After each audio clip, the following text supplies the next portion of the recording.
open border would mean that we have no records of people coming across the border. Nope. Open border just means a border that is not closed. The law in this country has been that if you put your foot in this country, it's an international law. It's a U.S. law. If you put your foot in this country and you apply for asylum, you are due a process to do that. 98% of those people who are then what you guys would call catch and release come back for their hearings. We are woefully understaffed in terms of like immigration judges, and that process is definitely broken. I would love to see more money spent in the processing of these people so that we can establish which ones, like your family, like my family as well, illegal immigrants. But came in through a refugee status. They weren't citizens on day one. They came in, they went through a process, and it's possible at that time. I mean, I remember, I was old enough to remember the Iran hostage situation.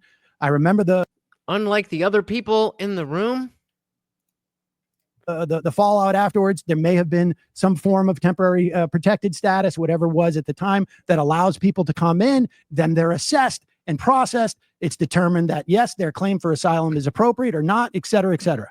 That's what we're looking at there. As you scroll up on those other charts, you can see when Title 42 ends, which was only supposed to be an emergency situation Let's see, do we have that label here? We'll just put that over here. So now we're illegal border encounters by demographic, by group, up to 200,000. So we have families and children, over 100,000. But of course, single adults, more than double.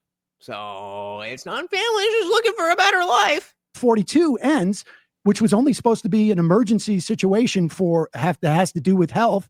And you can't have it both ways. Either COVID ends or it doesn't end, the pandemic. And so people come in. There's no doubt.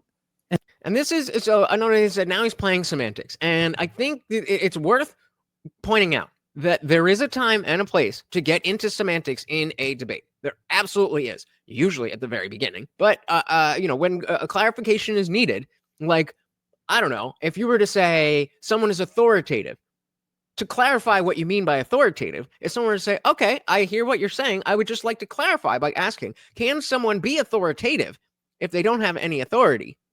That is when you're talking semantics. Outside of that, outside of trying to understand the message of what the other person is saying, then, digging into semantics is usually a cope and a deflection. Actually, I may have, but I didn't think of it at the time. Either COVID ends or it doesn't end, the pandemic. And so people come in. There's no doubt.